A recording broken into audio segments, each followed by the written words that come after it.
우리 하나님께서 우리에게 주시는 말씀은 시편 1절에서 18절까지입니다. 시편 1절에서 18절까지입니다. 여호와여, 어찌하여 멀리 서시며 어찌하여 환난 때에 숨으시나이까?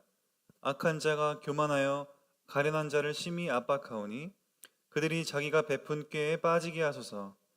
악인은 그의 마음의 욕심을 자랑하며 탐욕을 부리는 자는 여호와를 배반하여 멸시하나이다. 악인은 그의 교만한 얼굴로 말하기를 여호와께서 이를 감찰하지 아니하신다 하며 그의 모든 사상에 하나님이 없다 하나이다. 그의 길은 언제든지 견고하고 주의 심판은 높아서 그에게 미치지 못하오니 그는 그의 모든 대적들을 멸하시며 그의 마음에 이르기를 나는 흔들리지 아니하며 대대로 환난을 당하지 아니하리라 하나이다. 그의 입에는 저주와 거짓과 포악이 충만하며 그의 혀 밑에는 잔해와 죄악이 있나이다. 그가 마음 구석진 곳에 앉으며 그 은밀한 곳에서 무죄한 자를 죽이며 그의 눈은 가련한 자를 엿보나이다. 사자가 자기의 굴에 엎드림같이 그가 은밀한 곳에 엎드려 가련한 자를 잡으려고 기다리며 자기 그물을 끌어당겨 가련한 자를 잡나이다. 그가 굽으려 엎드리니 그의 포악으로 말미암아 가련한 자들이 넘어지나이다. 그가 그의 마음에 이르기를 하나님이 잊으셨고 그의 얼굴을 가리셨으니 영원히 보지 아니하시리라 하나이다. 여호와여, 일어나옵소서. 하나님이여, 손을 두옵소서. 가난한 자들을 잊지 마옵소서. 어찌하여 악인이 하나님을 멸시하여 그의 마음에 이르기를 주는 감찰하지 아니하리라 하나이까? 주께서는 보셨나이다. 주는 재앙과 원한을 감찰하시고 주의 손으로 갚으려 하시오니 의로운 자가 주를 의지하나이다. 주는 벌써부터 고아를 도우신 이시니이다. 악인의 팔을 꺾으소서. 악한 자의 악을 더 이상 찾아낼 수 없을 때까지 찾으소서.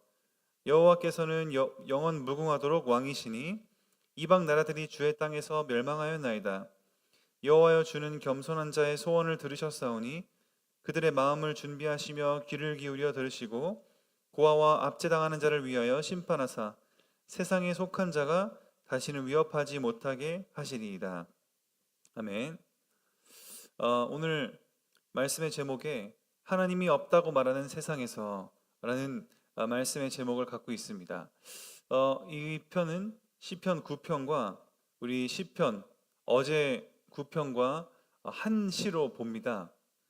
그래서 이제 같은 배경이라고 볼 수가 있는데 중요한 것은 다윗이 오늘 같은 경우에는 이 권세자 또 특히 그 약한 자들이 꼭 권세자에 한정하지 않더라도 전체적으로 그냥 대적 악한 자들이 가난한 자, 연약한 자들을 괴롭히고 전혀 공의가 실현되지 않는 것 같은 그러한 사회 속에 하나님께 부르짖음입니다.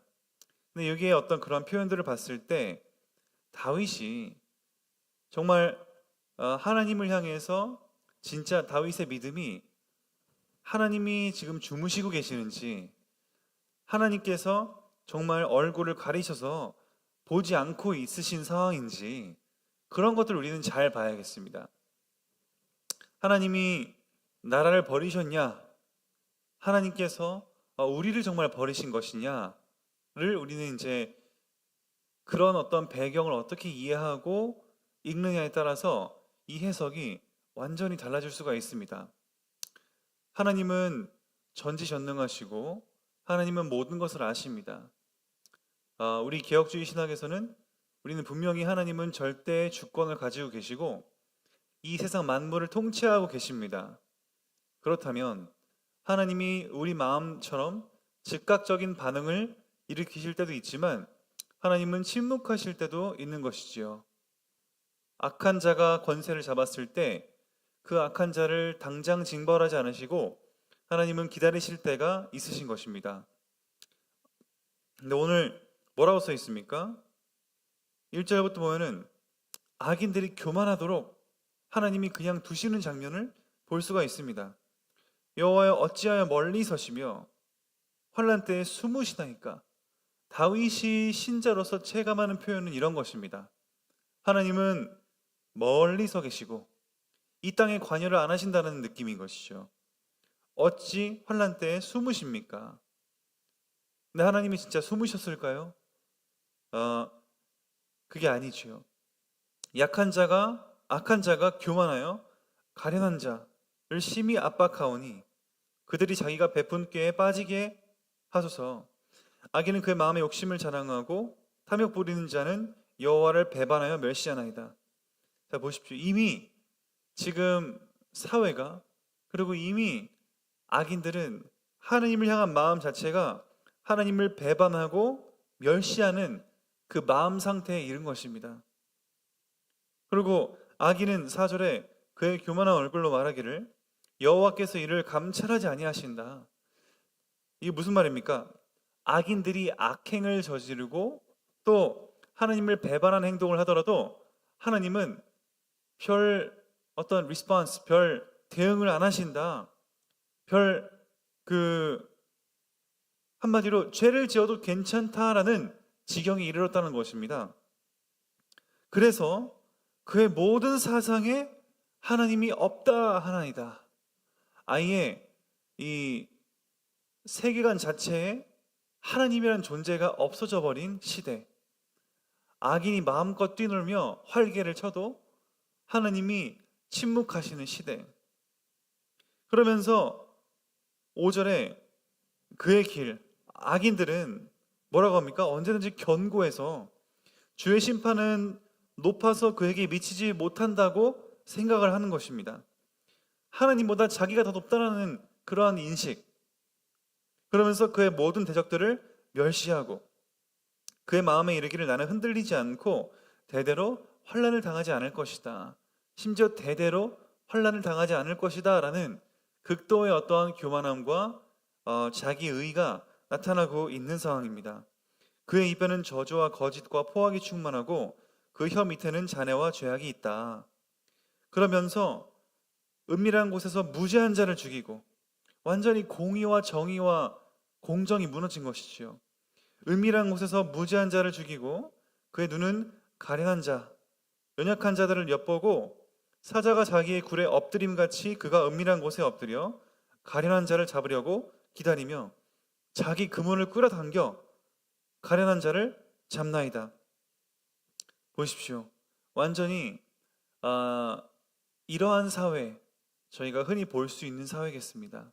이러한 사람들은 자기보다 강한 사람이 없다라고 보기 때문에 자기보다 약한 사람들, 철저하게 강한 사람들한테는 약한 자가 되고 자기보다 약한 자들한테는 강한 자가 되는 이러한 참 양아치 같은 그러한 모습을 볼 수가 있습니다. 당장 이런 사람들은 자기보다 강한 사람이 나타나면 두려워 떨고 엎드려서 무서워할 그런 사람들인데 중요한 것은 11절에 그가 그의 마음에 이르기를 하나님이 잊어버리셨다. 완전히 조롱에 가깝지요. 그의 하나님께서 자기 얼굴을 가리셔서 영원히 보지 아니하신다 하나이다. 하나님이 자기 얼굴을 가리시고 심지어 앞에 표현으로는 또 뭐 다윗은 숨었다, 멀리 계신다 표현할 만큼 완전히 하나님이 지금 우리 나라도 버리고 악인들도 그냥 죄악 속에 두도록 하신다라는 그러한 어떤 다윗의 그 토로를 하고 있는 것입니다.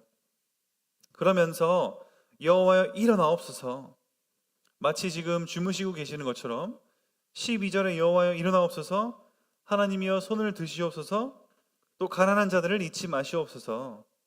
어찌하여 악인이 하나님을 멸시하고 그의 마음에 주는 전혀 감찰하지 않는다 하나이까. 주님은 보셨고 감찰하시고 손으로 갚으려 하시오니 의로운 자가 주를 의지합니다 하면서 이때까지 하나님께서 우리 이스라엘 백성들을 구원하셨던 그런 어떤 역사들을 잠깐 고백을 하고 그리고 마무리합니다. 우리가 오늘 이 성경을 읽을 때 중요한 것은 무엇인가입니다. 다윗은 첫째로 다윗의 입장과 하나님의 입장을 각각 하나씩 봐야겠습니다. 오늘 이것이 되게 중요한 교훈이겠지요. 다윗 입장에서는 자신의 속상한 마음, 솔직한 그 상황, 지금 다윗이 정확하게 어느 시점인지 왕권을 회복했던 그 시기로 보지만 여전히 그 여론과 또 대적들은 활개를 치고 있는 그때의 그 모습인지는 알 수가 없으나, 중요한 것은 다윗이 하나님을 향해서 고백하는 그 표현은 숨김없이 자신의 그 속상함을 토로하는 그러한 너무나 좋은 기도라는 것입니다. 여기서 잊지 말아야 될 것이 우리 그 인간론입니다.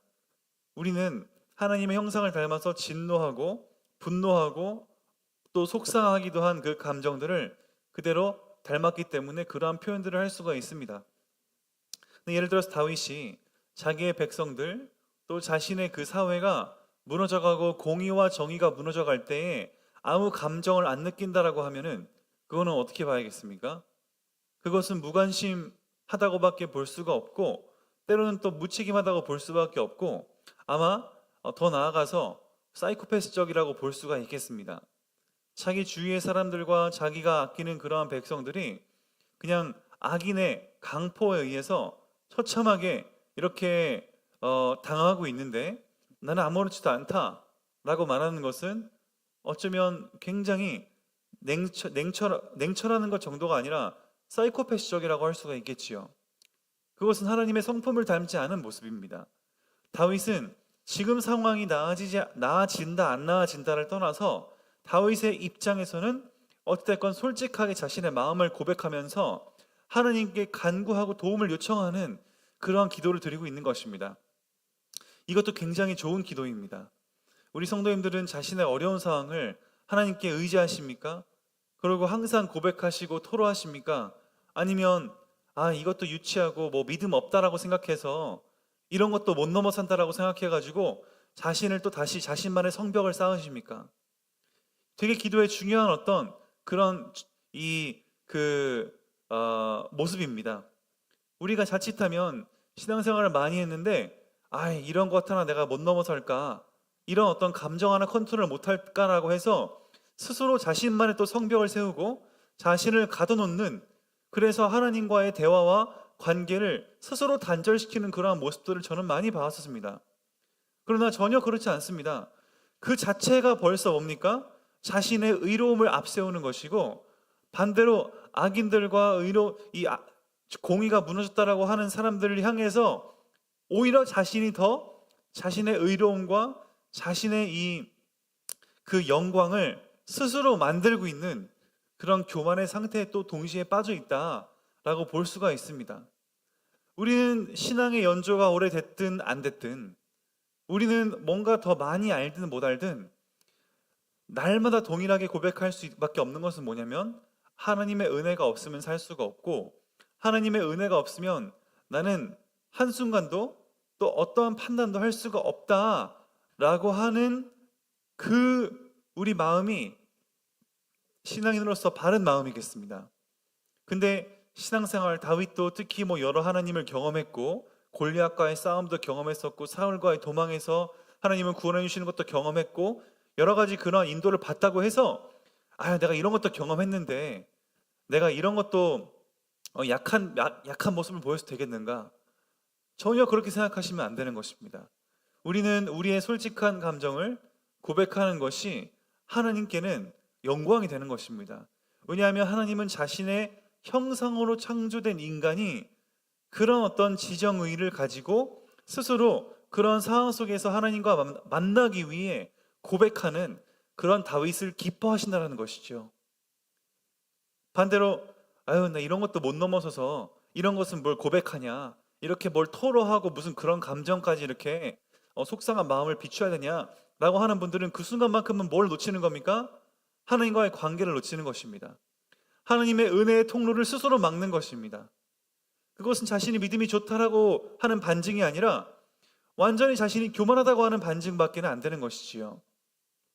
오늘 이 다윗의 시를 우리가 이렇게 인간론적인 관점에서 먼저 이해하지 않으면 이거 되게 다윗 믿음 없구나, 되게 그 다윗이 복음을 잘 모르는구나, 이렇게 오해하실 수가 있는데, 오히려 하나님의 창조하신 그 형상, 하나님이 우리를 어떤 인간으로 창조하셨는지를 오히려 놓치는 그런 교만한 모습이다라고 볼 수가 있는 것입니다.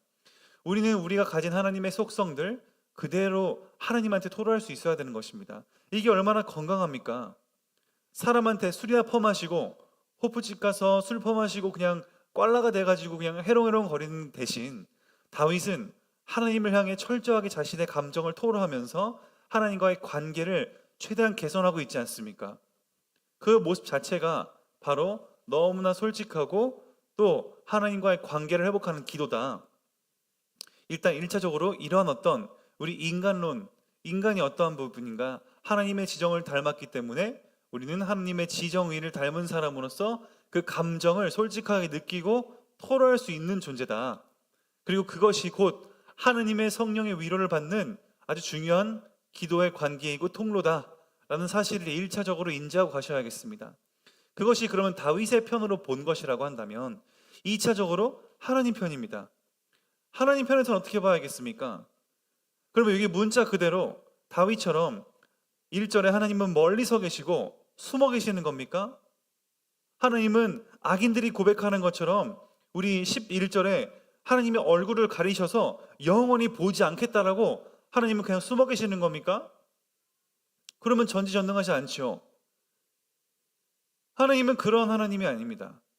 하나님은 침묵에는 의도가 있는 것입니다.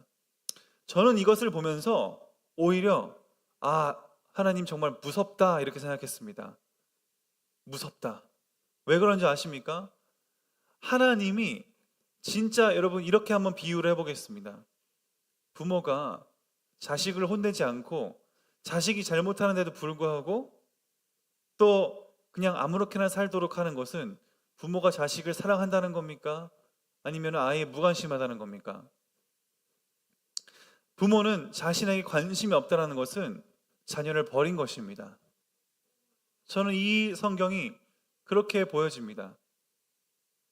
자녀가 특히 하나님의 창조된 백성들이 악을 행하고 특히 이 완전히 죄악된 길로 가고 있는데 전혀 무시하고 있는 하나님. 그것은 회개할 기회조차 주지 않는 하나님의 심판의 지금 과정 속에 있으시구나. 언약을 체결하셨던 하나님이 언약을 파기하는 모습들을 많이 보지 않습니까?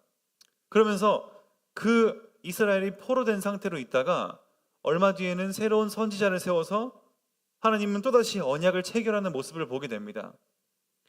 언약을 체결하셨다가 이스라엘 백성들이 회개하지 않고 죄악을 나타내면 하나님은 언약을 파기하시고 그러다가 심판하시고 다시 언약을 새롭게 하시는 그러한 장면들을 우리는 구약 역사를 통해 수없이 봐왔습니다.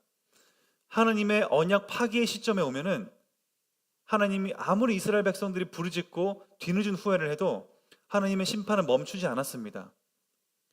근데 이것은 다윗 시대 이후에 일어났던 많은 그러한 사건들을 우리는 기억하지만 다윗 시대 이전이든 이후든 우리는 하나님의 언약 파기의 시점에 왔을 때에는 이미 되돌이키기엔 늦었다는 사실을 우리는 많이 보게 됩니다. 그러면서 예를 들어서 가데스 바네아의 그 40일 그 정탐 사건 40일 그거를 40일 하루를 1년으로 쳐가지고 40년 광야 생활하지 않습니까?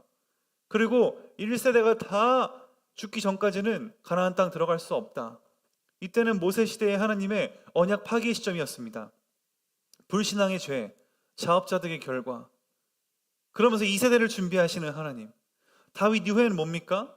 선지자를 계속 세웠었는데 하나님 언약을 체결하셨는데 이스라엘 백성들은 선지자들은 무관심한 모습, 왕들은 무관심한 모습. 그걸 통해서 하나님은 공의를 어떻게 나타내십니까? 전국적으로 하나님께서는 아예 침묵하심으로써 잠시 하나님의 얼굴을 볼 수 없게끔 하나님은 하나님의 빛을 가리심으로써 회개할 기회조차 주지 않으시는 처참한 그러한 모습들을 우리는 보는 것입니다. 우리는 이런 걸 봤을 때 그렇구나. 다윗 시대에는 지금 아마도 하나님께서 새로운 하나님의 또 이 부르심과 일하심 이전에 이 악인들에게 회개할 기회조차 안 주는 그런 어떤 하나님의 언약 파기의 시점에 이르지 않았겠나, 이렇게 우리는 유추해 볼 수가 있겠습니다. 하나님은 그냥 침묵하고 두려워 떨고 계시는 것이 아닙니다. 악인들이 강포가 막 이 세상을 덮고 있을 때 어떻게 할지 몰라서 무기력하게 방관하고 계시는 하나님이 아닙니다. 하나님은 전지전능하시고 하나님은 철저하게 모든 계획을 갖고 있는 하나님으로서 오히려 우리는 두려워하고 이 하나님이 정말 무서운 하나님이다라고 우리는 인지할 수 있어야겠습니다. 우리에게 무관심하다라고 느껴질 때가 가장 우리는 하나님을 두려워할 때입니다. 그래서 하나님이 이 나라를 향해, 세계를 향해 무언가 하나님의 즉각적인 어떠한 그런 심판과 징계가 일어나지 않고 그냥 하나님은 가만히 계시는가? 주무시고 계시는가? 그렇게 판단될 때에는 가장 하나님의 어쩌면 무서운 심판이 다가오고 있다라고 우리는 봐야겠습니다. 그것이 언약 체결되고 죄악이 드러나서 언약이 파기돼서 그 심판이 오는 그때 그 사이클에, 그 지점에 와 있는 것이겠습니다. 그래서 하나님은 의인의 기도를 들으시는 것이고 하나님은 다윗의 이 기도를 들으시는 것입니다. 그러다가 하나님은 다윗을 또 이렇게 세우시고 다윗의 왕권을 강화하시고 솔로몬을 준비하시는 그런 어떤 우리는 역사를 보지 않습니까? 역사를 알기 때문에 언약 파기와 그런 어떤 이 대적이 그냥 활개를 치는 시기도 있었지만 그 뒤에 하나님은 자연스럽게 그 악인들을 철저하게 멸하시고 회개할 기회조차 안 주시고 또 다윗 같은 그런 의인들을 다시 세우시는 그런 어떤 또 언약 회복, 언약 체결의 시기를 우리는 확인할 수가 있습니다. 그렇기 때문에 제가 오늘 드리고자 하는 말씀은 뭡니까? 오늘 다윗이 진짜 고백하는 것처럼 다윗은 자신의 감정에 솔직할 뿐입니다. 그렇다고 해서 다윗이 하나님을 향한 믿음이 없다라고 우리는 보면 안 됩니다. 왜입니까? 하나님을 의지하고 있지 않습니까? 그 상황 속에서도 술 퍼마시고 그냥 같이 무너지고 포악에 참여하는 것이 아닙니다. 하나님을 철저하게 의지하고 하나님이 다시 나타나기를 바라는 그런 어떤 언약 체결이 다시 오기를 바라는, 그러면서 그 악인들은 철저하게 무너지면서 공의가 실현되는 그 심판의 시기가 오기를 바라는 다윗의 하나님을 의지하는 기도라고 볼 수가 있습니다. 그렇기 때문에 우리 사랑하는 성도님들께서는 우리가 세상 살면서 비록 이해가 되지 않는 그런 어떤 모습들을 볼지라도 하나님이 만약에 침묵하고 계시다, 하나님의 심판이 도래하고 있는 것입니다. 종말이 꼭 재림이 아니라 어떠한 그런 하나님의 이 세상을 향한 하나님의 분명한 새로운 또 그런 시작, 또 하나님의 그러한 이 새로운 어떤 사건의 그러한 전개들을 우리는 기대할 수가 있겠고, 그러면서 또 안 좋은 때가 있으면 하나님은 또 좋은 날들로 다시 회복시키는 우리는 그런 역사를 보기 때문에 우리는 하나님을 의지하고 하나님을 향해서 우리는 하나님과의 관계를 놓치지 않는 것이 중요하겠습니다. 적어도 다윗은 하나님과의 관계를 놓치지 않는 그러한 우리는 시편을 통해서 관계와 다윗의 믿음을 볼 수가 있는 것입니다. 다윗이 하나님께 영광을 돌리고 하나님과의 그런 어떤 관계를 늘 회복하고 있었다는 점, 우리 사랑하는 성도님들께서도 사회의 악과 공의가 잃어버려진 모습을 보면서 하나님과의 관계를 잃지 않으시고 하나님을 향해 우리의 감정은 솔직하게 표현할 수 있으되, 이때 우리는 하나님을 향한 그 신뢰를 놓치지 않는, 또 관계를 놓치지 않는 아름다운 신앙생활 되면 좋겠습니다. 이러한 어떤 축복 누리시기를 예수 그리스도 이름으로 기도드립니다. 하나님 감사합니다. 우리가 하나님을 떠나서 정말로 같이 포악의 상태에 빠지지 않게 하시고 우리에게 주신 감정 그대로 솔직하게 하나님을 의지하고 하나님께 우리의 감정을 토로할 수 있는 것도 건강한 기도고 하나님과의 관계적인 기도인 줄 믿습니다. 우리의 감정에 솔직할 수 있게 1차적으로 우리에게 은혜를 주시며 2차적으로는 하나님께서 이 세상 만사를 통치하고 계시다라는 왕 중의 왕이라는 사실을 잊지 않고 하나님께서 정말 침묵하실 때에는 우리가 정말 하나님께 간구할 때 하나님 우리 나라를 불쌍히 여기고 또 이 시대를 불쌍히 여겨서 속히 그 악인들을 징벌하시고 또 다시 그 좋은 시대, 우리가 기대하는 어떠한 그 다시 언약이 체결돼서 좋은 또 날들을 우리는 기대하는 그런 하나님을 향한 기도가 회복되게 해주시옵소서. 정말 하나님의 일하심을 철저하게 믿고 신뢰하여 우리가 불신앙보다는 정말 하나님의 일하심을 의지하고 기다릴 수 있는 그 믿음의 여유를 허락해 주시옵소서. 예수 그리스도 이름으로 기도드립니다. 아멘.